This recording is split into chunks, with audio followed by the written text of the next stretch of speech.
The third level is the Oversight or Executive Committee. And again, many family drug courts out there have different terms for this committee, but this is the committee, this is the governance structure level that's going to meet the least frequency.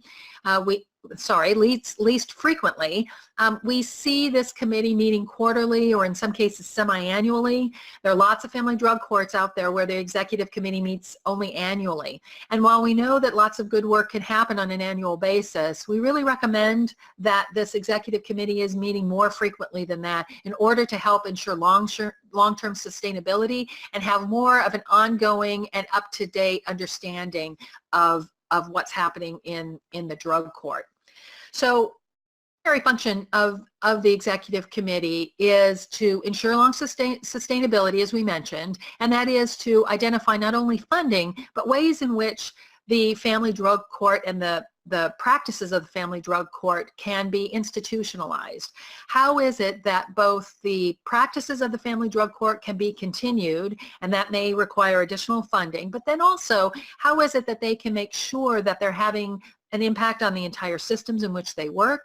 How are they making sure the executive committee really can help the rest of the team, the rest of the operational team be successful by making sure that the supports and services that families need can be sustained for the long term.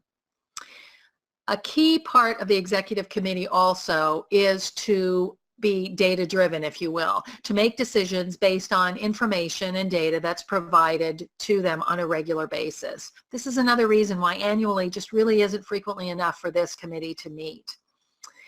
We know that the executive committee is going to give final approval on practice and policy changes.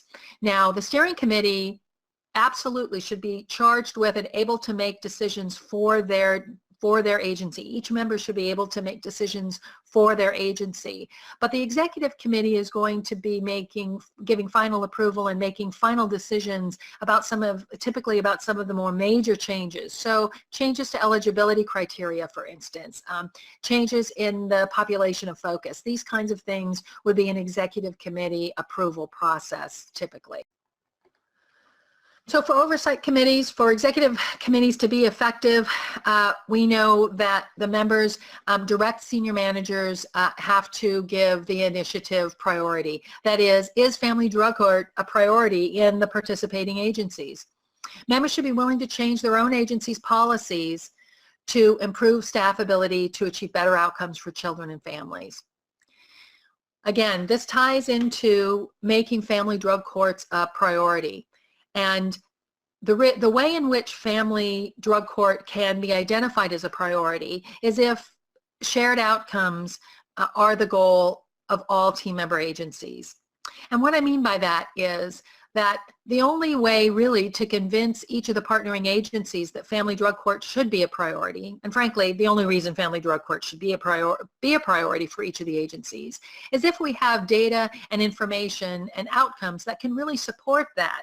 So we want to demonstrate, we want to be able to collect, identify, analyze, and demonstrate that family drug courts are an effective practice, are making a difference for children and families in the community, and that those differences and those successes can be identified in an objective way with data and outcomes.